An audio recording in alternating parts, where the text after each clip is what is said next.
بسم اللہ الرحمن الرحیم۔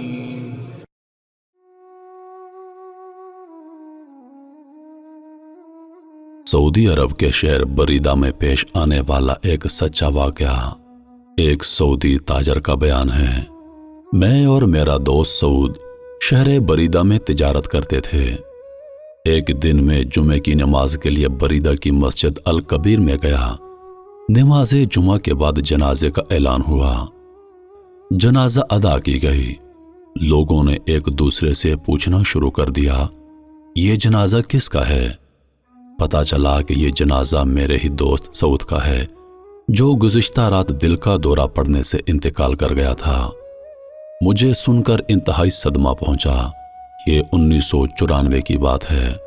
اس وقت ابھی موبائل فون عام نہیں ہوا تھا۔ چند مہینے گزرنے کے بعد وہاں کے ایک دکاندار نے مجھ سے بات کی کہ مرحوم سعود کے ذمے میرے 3 لاکھ ریال ہیں، تو آپ میرے ساتھ چلیں، ہم جا کر اس کے بیٹوں سے بات کریں۔ اور یہ بات پہلے سے میرے علم میں تھی کہ سعود کے ذمے یہ قرض ہے۔ چنانچہ ہم مرحوم کے بیٹوں سے جا کر ملے۔ بات چیت ہوئی تو انہوں نے بغیر کسی ٹھوس ثبوت کے رقم لوٹانے سے صاف انکار کر دیا اور کہا، ہمارے باپ نے تو صرف 6 لاکھ ریال چھوڑا ہے، اگر ہم 3 لاکھ ریال آپ کو دے دیں تو پھر ہمارے پاس کیا بچے گا؟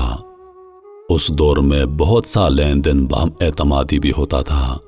چنانچہ ہم واپس آ گئے۔ یوں وقت گزرتا گیا، لیکن ہر وقت مجھے سعود کی یاد ستاتی رہی۔ یہی سوچتا رہا کہ نہ جانے قرض نہ چکانے کی وجہ سے قبر میں اس کے ساتھ کیا بیت رہی ہوگی۔ ایک دن میں نے اپنے پیارے دوست کا قرض اتارنے کا عزم کر لیا۔ اس ارادے کے بعد پھر مجھے 2-3 دن تک نیند نہیں آئی۔ جب بھی میں سونے کے لیے آنکھیں بند کرتا تو سعود کا مسکراتا چہرہ میرے سامنے آ جاتا، گویا وہ میری مدد کا منتظر ہو۔ تیسرے دن میں نے اپنے عزم کو عملی جامہ پہناتے ہوئے اپنے دکان سامان سمیت فروخت کر دی اور دیگر جمع پونجی اکٹھی کی تو میرے پاس 4,50,000 ریال جمع ہو گئے۔ فوراً 3 لاکھ ریال سے دوست کا قرض ادا کیا، جس سے مجھے دلی سکون ملا۔ اس ادائیگی کے 2 ہفتے بعد وہی شخص جس کو میں نے 3 لاکھ ادا کیے تھے میرے پاس آیا اور کہنے لگا کہ مجھے پتا چلا ہے کہ آپ نے اپنا سب کچھ بیچ کر یہ پیمنٹ کی ہے، لہٰذا میں 1 لاکھ ریال سے دستبردار ہوتا ہوں۔ یہ کہہ کر اس نے 1 لاکھ ریال مجھے واپس کر دیا اور مارکیٹ میں دوسرے تاجروں کے ساتھ بھی اس واقعے کا تذکرہ کیا کہ مخلص دوست نے کمال کی مثال قائم کر دی۔ چند دن کے بعد ایک تاجر کا فون آیا۔ اس نے پیشکش کی کہ میرے پاس 2 دکانوں پر مشتمل ایک سٹور ہے جو میں آپ کو بلا معاوضہ دینا چاہتا ہوں۔ میں نے اس کی پیشکش قبول کی اور مزدور لگا کر دکانوں کی صفائی کی۔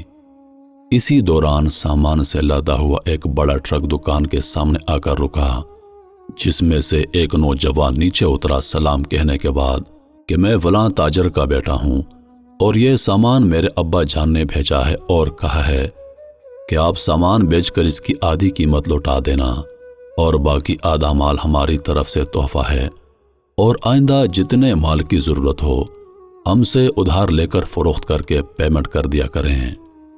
لوگ جنہیں میں جانتا تک نہیں تھا چاروں طرف سے میرے ساتھ تعاون کے لیے اٹھ کھڑے ہوئے اور تھوڑے ہی عرصے میں میرا بزنس پہلے سے دگنا ہو گیا۔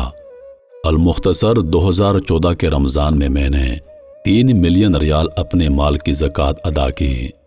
میرے پیارے دوستو، یہ کوئی افسانہ نہیں بلکہ حقیقی واقعہ ہے، تو کیوں نہ پھر آج ہم سب بھی اپنی اپنی بساط و استطاعت کے مطابق خود سے عہد کریں کہ اپنے عزیز رشتہ داروں، ہمسایوں، حلقہ احباب میں موجود تمام ضرورت مندوں کی مدد کر کے اپنی زندگیوں میں اس نیک کام کا آغاز کریں گے اور یہ کار خیر کے کام اپنی آئندہ والی نسلوں میں بھی منتقل کریں گے انشاءاللہ۔